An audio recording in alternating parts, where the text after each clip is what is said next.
सार है। ज्ञानी बनते हैं अंत परमात्मा, इस आत्मा का ज्ञान ही आधार है। जरा ज्ञान की आँखें खोलो, आँखें मिच के सुनने में क्या सार है। ज्ञानी बनते हैं अंत परमात्मा, इस आत्मा का ज्ञान ही आधार है। चक्कर 84 के कितने लगाए, गिनती न उनकी हो सकती। चक्कर 84 के कितने लगाए, गिनती न उनकी हो सकती। आगे लगाने कितने पड़ेंगे, गिनती न उनकी भी हो सकती। मोह माया का कारोबार है, बिना ज्ञान के न बेड़ा पार है। ज्ञानी बनते हैं अंत परमात्मा, इस आत्मा का ज्ञान ही आधार है। जरा ज्ञान की आँखें खोलो, आँखें मिच के सोने में क्या सार है। ज्ञानी बनते हैं अंत परमात्मा, इस आत्मा का ज्ञान ही आधार है। हर एक रोग के डॉक्टर जगत में आला से आला पाते। हर एक रोग के डॉक्टर जगत में आला से आला पाते। लेकिन अज्ञान की हरने बीमारी डॉक्टर नजर नहीं आते। यदि हैं तो सुगुरु गुणधर है, करते फिरते जो पर उपकार है। ज्ञानी बनते हैं अंत परमात्मा, इस आत्मा का ज्ञान ही आधार है। जरा ज्ञान की आँखें खोलो, आँखें मिच के सुन में क्या सार है। इस ज्ञानी बनते हैं अंत परमात्मा, इस आत्मा का ज्ञान ही आधार है।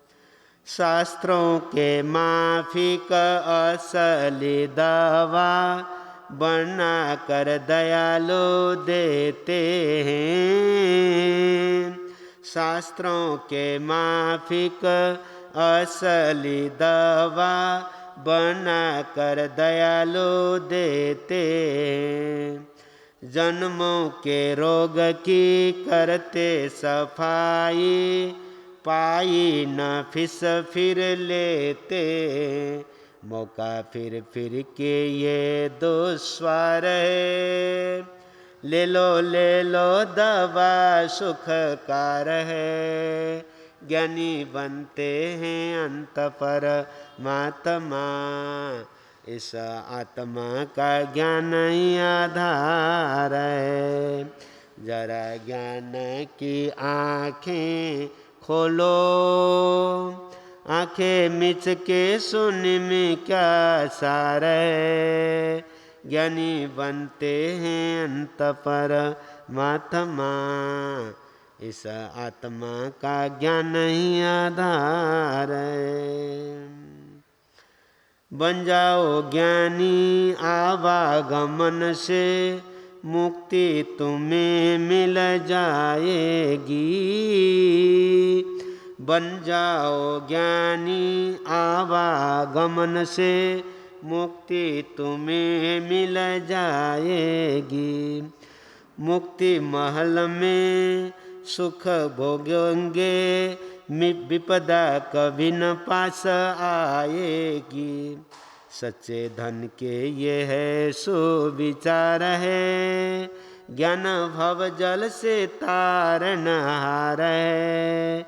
ज्ञानी बनते हैं अंत परमात्मा, इस आत्मा का ज्ञान ही आधार है। जरा ज्ञान की आँखें खोलो, आँखें मिच के सोने में क्या सार है। ज्ञानी बनते हैं अंत परमात्मा, इस आत्मा का ज्ञान ही आधार है। इस आत्मा का ज्ञान ही आधार है। सब भूयप भूयस समं भूयायिं पासो, पिया सब सदन्तस पावकमं न बंधई। हो लाख बार प्रणाम तुम्हें, हो लाख बार पर, हे वीर प्रभु भगवान तुम्हें, हे वीर प्रभु भगवान। मुनि दर्शन मुक्ति गामी की, मुनि दर्शन मुक्ति। जय बोलो महावीर, जय बोलो महावीर। आराध्य राष्ट्र संत उत्तर भारत के प्रवर्तक गुरुदेव श्री जी के चरण में सत सत वंदन और नमन करने के बाद में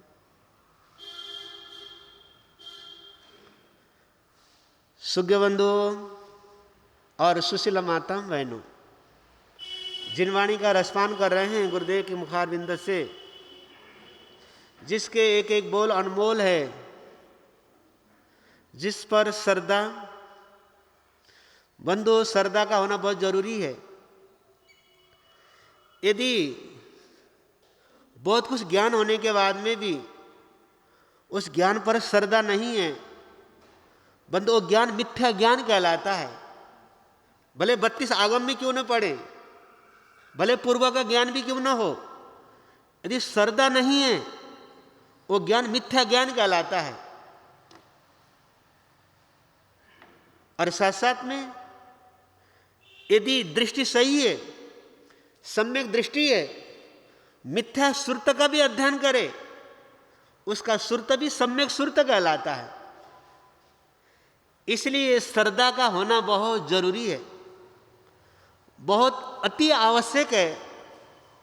यदि बंधु जीवन में विश्वास है, अच्छाई के प्रति, सच्चाई के प्रति, धर्म के प्रति, देवगुरु धर्म के प्रति, आत्मा के प्रति, महात्मा के प्रति, परमात्मा के प्रति यदि श्रद्धा है, विश्वास है, यदि समझ लो उसके जीवन में आचरण नहीं है, आचरण नहीं है, इतना ज्ञान भी नहीं है, पर बंधु उसके यदि उसके जीवन में श्रद्धा है, विश्वास है, आस्था है,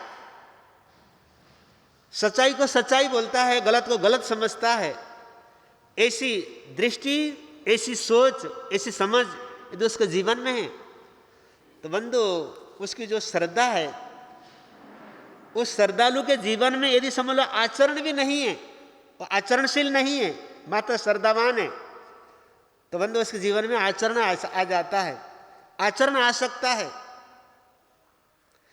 आचरण है पर श्रद्धा नहीं है, बंधु उसका आचरण हमेशा कायम नहीं रह सकता है, हमेशा टिकाऊ नहीं होता है। तो इसलिए श्रद्धा, श्रद्धा को बोला श्रद्धा परम दुल्लाह। बंधु श्रद्धा क्या काम करती है? विश्वास क्या काम करता है, विश्वास में, श्रद्धा में, आस्था में कैसी शक्ति है। एक छोटी सी घटना के माध्यम से आप समझ लेंगे। एक व्यक्ति पिक्चर देखने के लिए चला गया थिएटर में। आजकल तो इतनी सुविधा नहीं थी, कुछ समय पुरानी बात, 30-40 साल पुरानी बात। आजकल तो हर घर में थिएटर है, घर में हर किसी के जेब में थिएटर है, उनको कहीं जाना नहीं पड़ता है। वो सुविधा नहीं थी, तो इसलिए वो पिक्चर देखने के लिए थिएटर में चला गया, पिक्चर हॉल में चला गया। पिक्चर देख रहा है, उसमें जो भी दृश्य आते हैं वो तो आपको मालूम है, देखने वालों को मालूम है। तो देखते देखते देखते उसके छाती में दर्द उठा, उसको पीड़ा होने लग गई। डर गया, कहीं हार्ट अटैक तो नहीं है, कहीं ये दर्द अटैक का दर्द तो नहीं है। और समझ नहीं पा रहा है मैं क्या करूं, बहुत बेचैन हो जाता है, बड़ा परेशान हो जाता है। अब सो को छोड़ करके बीच में उठ के जा भी नहीं सकते हैं, पर उसको इतना दर्द हो रहा है, इतना दर्द हो रहा है, सहा नहीं जा रहा है, बड़ा परेशान हो गया, बड़ा बेचैन हो जाता है। अड़ोसी पड़ोसी से पूछा, भाई आप कोई डॉक्टर है क्या, कोई थिएटर में कोई डॉक्टर भी आया है, कोई बैठा है क्या। इधर उधर एक दो लोगों से पूछा, सलाह ली, तो किसी ने बोला ये जो अगले सीट में जो बैठे वो डॉक्टर है। तो धीरे से उठा, दूसरों को डिस्टर्ब भी नहीं होने चाहिए क्योंकि पिक्चर चल रहा है। धीरे से उठा, डॉक्टर के पास में चला गया। डॉक्टर साहब दर्द बहुत हो रहा है, छाती में दर्द उठ गया है, कहीं ये हार्ट अटैक तो नहीं हो रहा है। डॉक्टर साहब कोई दवाई हो आपके पास में। डॉक्टर ने बोला अभी मैं हॉस्पिटल में नहीं, अभी पिक्चर हॉल में बैठा हूँ, मैं तुमको दवा कहाँ से दूँ, मेरे पास कोई दवा नहीं है। वो अनुनय विनय करता है, जी हजूरी करता है, डॉक्टर साहब शायद एक आधी दवा आपके जेब में, कहीं जेब के कोने में कहीं गलती से दवा आ गई हो, पड़ी हुई हो, जरा डॉक्टर साहब देना, जीवन का सवाल है, मुझे ऐसा दर्द उठ रहा है, मुझे डर लग रहा है कहीं अटैक का दर्द न हो जाए। डॉक्टर ने एक दो बार मना किया, भाई मेरे पास कोई दवा नहीं है, मैं दवाई लेके नहीं आया हूँ। पर उसकी स्थिति, उसकी दयनीय स्थिति, उसकी वेदना को देख करके डॉक्टर भी पसीज गया। सोचा कुछ न कुछ उपाय करना बहुत जरूरी है। तो उसने इधर उधर हाथ डाला, कमीज के जेब में हाथ डाला, पैंट के जेब में हाथ डाला, इधर उधर हाथ डालने के बाद में अरे हाँ भाई ये छोटी सी गोली मिल गई है, छोटी सी गोली मिल गई है, तुम्हारा सौभाग्य है, तुम्हारा आयुष्य कर्म बाकी है। भाई साहब दवा है, आप अपना मुंह खोलो। मुंह खोला, जीवा को ऊपर करो, जीभ को ऊपर किया, होठ और जीभ के बीच में उस दवा को रख दिया। इसको निकालना नहीं, इसको कुछ नहीं करना, अब आपकी बीमारी एकदम ठीक हो जाएगी।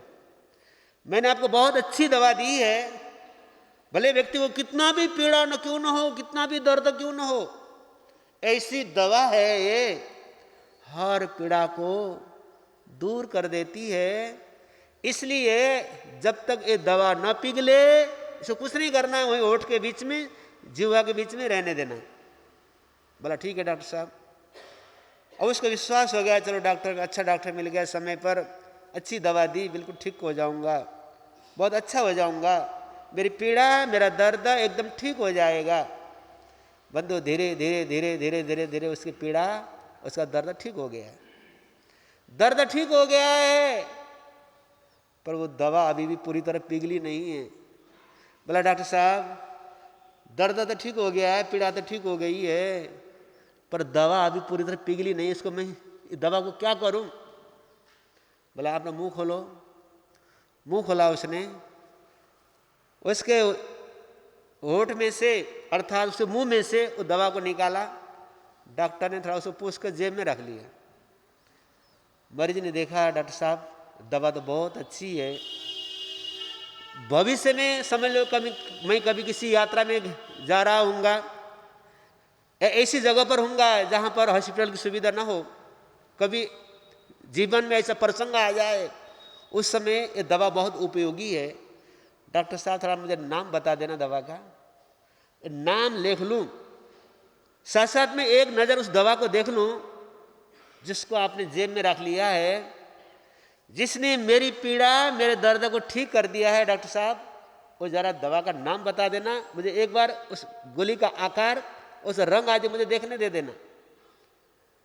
डॉक्टर बोलता तुम्हारी पीड़ा ठीक हो गई ना, तुम्हारा दर्द ठीक हो गया ना, अब तुमको देखने की जरूरत क्या है? बोला नहीं डॉक्टर साहब, भविष्य में कभी ऐसा प्रसंग आ जाए, दवा काम आएगी, आप मुझे इसका नाम भी लिखा देना, एक बार इस दवा को मुझे देखने दो। डॉक्टर ने जेब में हाथ डाला, वो दवा निकाल करके दिखाया, वास्तव में देखता क्या है, वो तो बटन है, डॉक्टर के कमीज का बटन टूट गया होगा, तो उसने अपने जेब में रख लिया था। उसके पास तो और कोई दवा नहीं थी, और उसकी ऐसी स्थिति थी, उस समय उसको कुछ न कुछ देना जरूरी था। उसने दवा बोल करके उसके मुंह में बटन रख दिया, तो बंधु उसी बटन से उसकी दर्द, उसकी पीड़ा, उसकी बीमारी ठीक हो गई। बंधु बटन से नहीं, श्रद्धा से। डॉक्टर ने मुझे अच्छी दवा दी है, सही दवा दी है, मैं ठीक हो जाऊंगा। बंधु जो विश्वास है, श्रद्धा है, बंधु श्रद्धा के बल पर, विश्वास के बल पर बंधु उसकी पीड़ा, उसका दर्द ठीक हो जाता है। बंधु कहने का आशय यह है, यदि हम दवाई भी ले रहे हैं, दवाई पर हमारा भरोसा नहीं है, डॉक्टर पर हमारा भरोसा नहीं, विश्वास नहीं है, डॉक्टर भले कितना भी अच्छा क्यों ना हो, दवा भले कितनी अच्छी भी क्यों ना हो, वो मरीज का ठीक होना बड़ा मुश्किल हो जाता है। पर डॉक्टर पर भरोसा है, दवा पर भरोसा है। बंधु विश्वास में ऐसा चमत्कार है, विश्वास में ऐसी शक्ति है, बहुत सारी बीमारियां स्वतः ही ठीक होने वाली बन जाती है।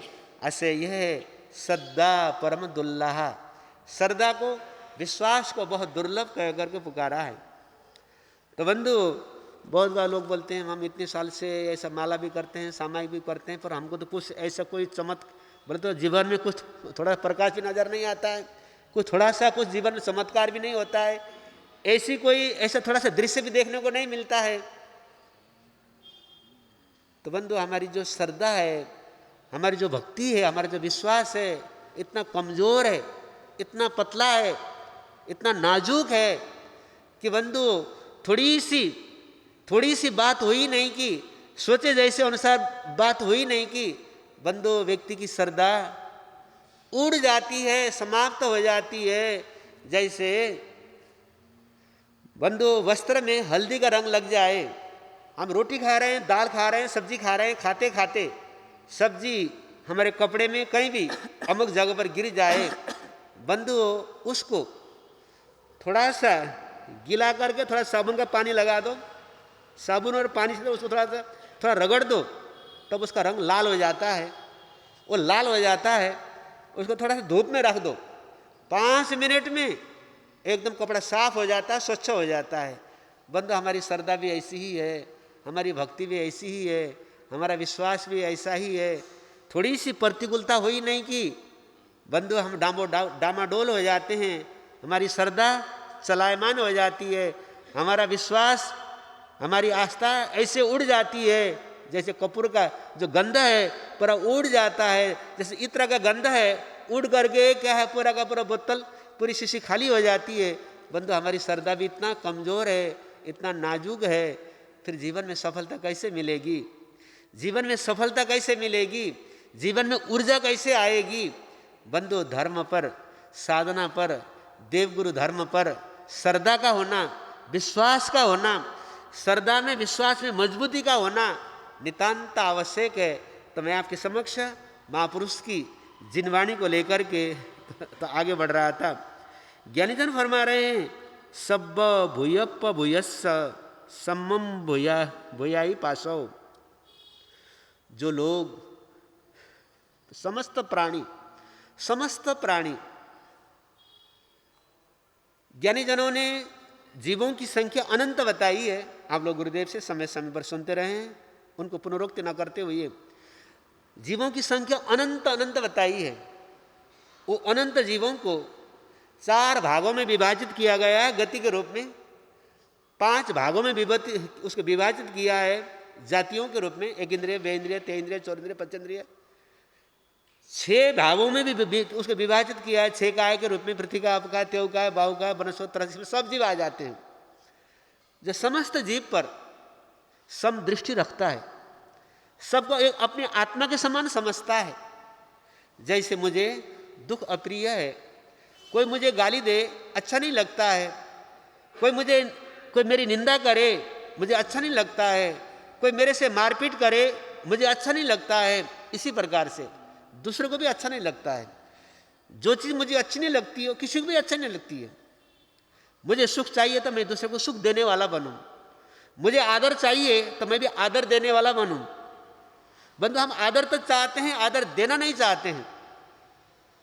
बात राजनीति की नहीं है, बात सत्य है। एमपी मध्य प्रदेश का मुख्यमंत्री शिवराज चौहान, ठीक है, अब तो दूसरा मुख्यमंत्री बन गया है, शायद यादव बन गया है, आप लोग जानते हैं अच्छी तरह से। 15-18 साल तक शिवराज चौहान मुख्यमंत्री रहे। उसकी भाषा में इतनी मिठास, इतनी मिठास, इतनी मिठास, माता बहनों देवियों सब उसको मामा बोलते हैं, मामा, भांजा भांजी, सब बहनों को भांजी बोलता है, बहने भांजी। शायद आप लोगों ने मीडिया में देखा होगा, जैसे उसकी जगह दूसरे को मुख्यमंत्री बना दिया। इतने लोग रोए, इतने लोग रोए, इतने लोग रोए, भाई शिवराज को मुख्यमंत्री क्यों नहीं बनाया गया। बंधु, उसकी भाषा में, उसकी वाणी में इतना मिठास है, इतने मिठास है, इतने अच्छे शब्द बोलता है। तो बंधु, कहने का आशय यह है, जो आदर देना जानता है उसका आदर मिलता है। हम अकड़ के चलें, सब मुझे नमस्कार करें, जय जिंद्र करें, राम राम बोले, ऐसे बंधु कभी नहीं होगा, कभी नहीं होगा। आदर चाहिए तो झुकना सीखें। यदि झुकेंगे बंधु, पहल हमको करना पड़ेगा। ऐसा नहीं कि भाई दूसरा पहल करे फिर बाद में हम करें, ऐसा नहीं होगा। पहल खुद करना पड़ता है। यदि हम झुकेंगे तो सामने कितना अक्कड़ वाला भी क्यों ना हो, कितने घमंडी भी क्यों ना हो, जरूर झुकेगा। यदि हम उसका हाथ जोड़ेंगे, भाई राम राम नमस्कार जय जिनेन्द्र, सामने वाला जरूर जयेंद्र बोलेगा। हम चाहे हम कुछ ना बोले, हम कुछ नहीं करें, सामने वाला हमारा आदर मान सम्मान करे, ऐसा कभी नहीं होगा। आपको मुख्यमंत्री नहीं हो, आपका राजा नहीं हो, राष्ट्रपति नहीं हो, हर कोई आपको नमस्कार करे, जयेंद्र करे, कोई जरूरी नहीं है। पर पहले यदि हम करें, खुद करें, तो बंधु सामने वाला जरूर करेगा। यदि किसी को झुकाना है तो हम झुकना सीखें। कहने का आशय यह है, जिसके दिल में दया, करुणा, संवेदना के भाव है और सभी जीवों को एक आत्मा के समान समझता है। जैसे मैं हूं वैसे वो है, जैसे वो है वैसे मैं हूं। इसको बोलते हैं आत्मवत सर्वभूतेषु। सर्वभूतेषु सभी जीवों में आत्मवत अपने समान समझता है। जिसके जीवन में ऐसे भाव है, सब्ब भूयप्प भूयस्स, अर्थात समस्त जीवात्मा को अपनी आत्मा के समान समझता है। आगे ज्ञानीजन फरमा रहे हैं, सम्मम भूयाई पासो, सभी जीवों को अपनी आत्मा के समान समझता है, सभी जीवों को अपनी आत्मा के समान देखता है। ऐसे जीवों का पिया सब्बस्स दंतस्स, और साथ साथ में क्या करता है, आत्मा दमन करता है, अर्थात इंद्रियों का दमन करता है, मन का दमन करता है, 5 इंद्रियों का दमन करता है। उसका आश्रम से निरोध हो जाता है। बंधु, ऐसी आत्मा, उसका पाप कर्म बंद नहीं होगा। ऐसा जो जीव है, जिसके जीवन में जिसकी विचारधारा, जिसकी सोच समस्त जीवों को अपने आत्मा के समान समझता हो और आत्मा के समान दिखता हो, और जो इंद्रियों का दमन करता हो, 4 कसाय का दमन करता हो, बंधु उसके पाप कर्म का बंध नहीं होता है।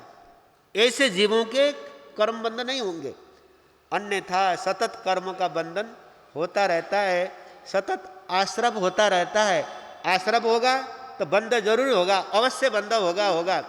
बंधु आश्रव अर्थात पाप कर्म आत्मा में सतत आ रहे हैं, तो बंधु पाप कर्म का बंध तो होकर के ही रहेगा।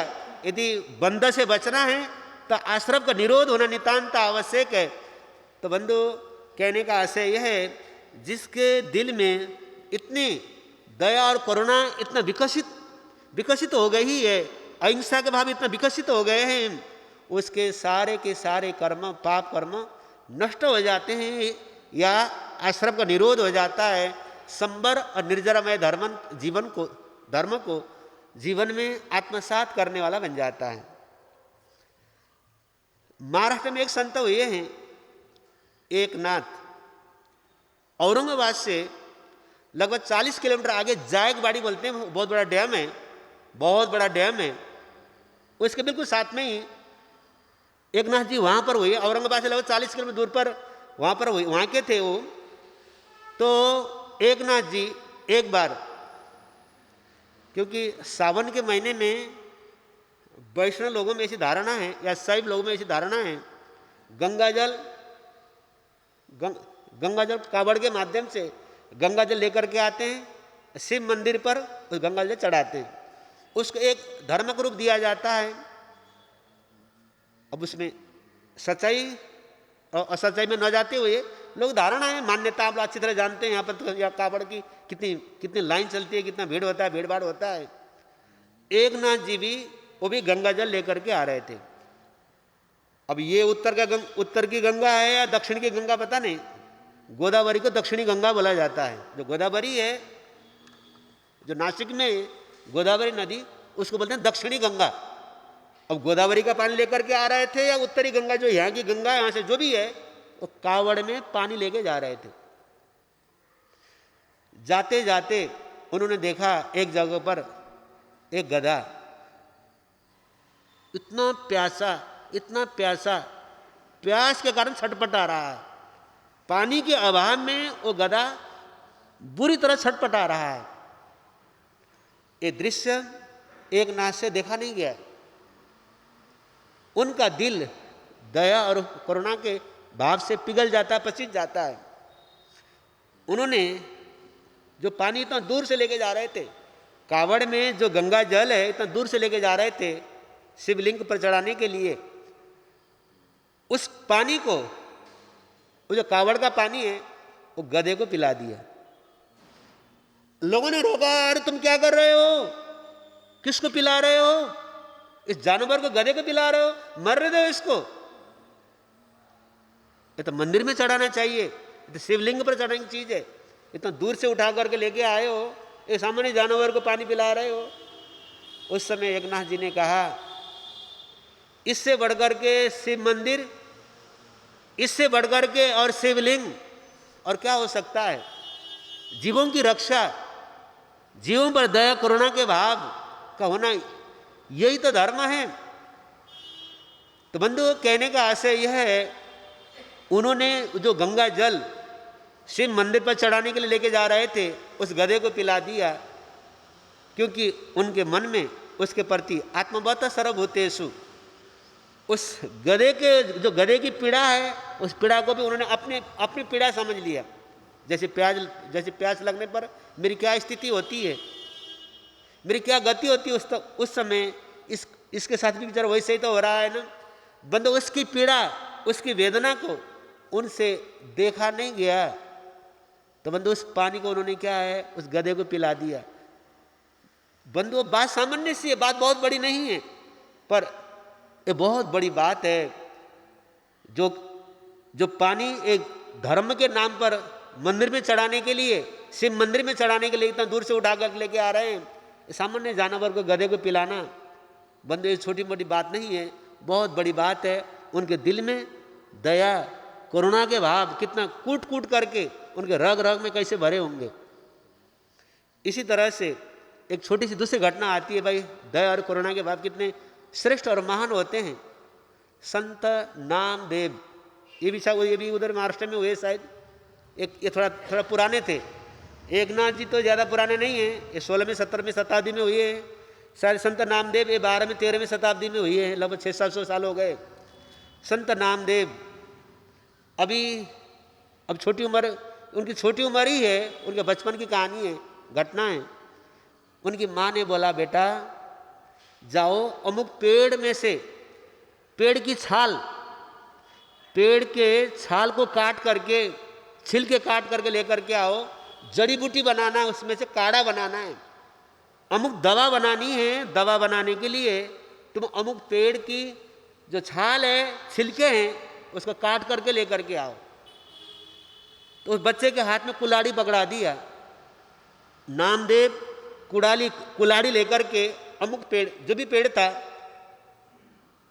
उस पेड़ के पास में गया, उसमें से कुछ उसके छिलके निकाले, काट लिया, खाल निकाला, निकाल करके उस छाल को निकाल करके ला करके माँ के आगे रख दिया और उसी कुल्हाड़ी को लेकर के एक तरफ चला गया, एक साइड में चला गया और अपने पैर में कुल्हाड़ी मारा, अपने पैर में कुल्हाड़ी मारा, अपने पिंडली में कुल्हाड़ी मारा।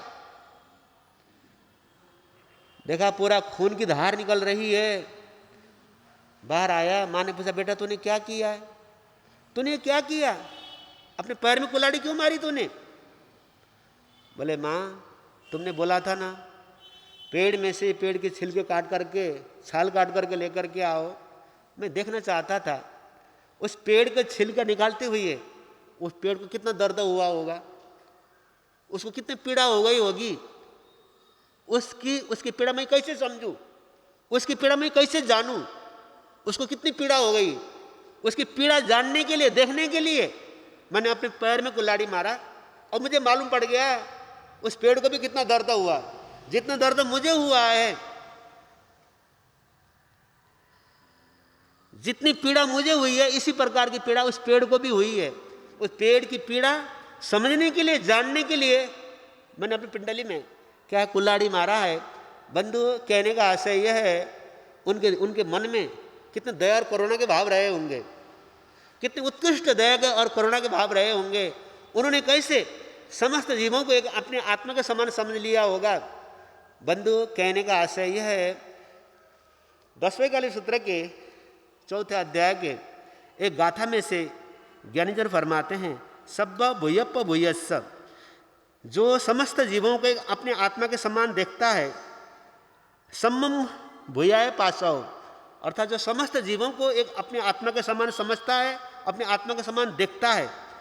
पिया सब्बस दंतस्य, उसके सारे के सारे आश्रय के द्वार बंद हो जाते हैं। पावक कम्मम न बद्धई, फिर उसके पाप कर्म बदते नहीं हैं। आशय यह है जिन्होंने अपने इंद्रियों को निग्रह में रखा है, जो संयम में रहते हैं, साथ साथ में दिन के दिल में दया और करुणा के भाव रहते हैं, समस्त जीवों को एक अपने आत्मा के समान समझता है, उसके आश्रमों का निरोध हो जाता है, साथ साथ में उसके पाप कर्म से उसकी आत्मा बदती नहीं है। तो इसलिए ज्ञानीजन महापुरुष हमको संदेश दे रहे हैं जीवन में कुछ न कुछ त्याग पछखान नियम का होना, साथ साथ में दिल में दया करुणा और संवेदना का होना नितांत आवश्यक है। यदि वास्तव में हमारे जीवन में सद्गुण हैं तो ये सद्गुण ही हमारी आत्मा को ऊपर उठाने वाले बन जाते हैं। महापुरुषों का संदेश है और अधिक समय लेते हुए अब हम सब मिल करके सुनेंगे उत्तर भारत के प्रवर्तक गुरुदेव श्री जी के मुखारबिंद से। बोले भगवान।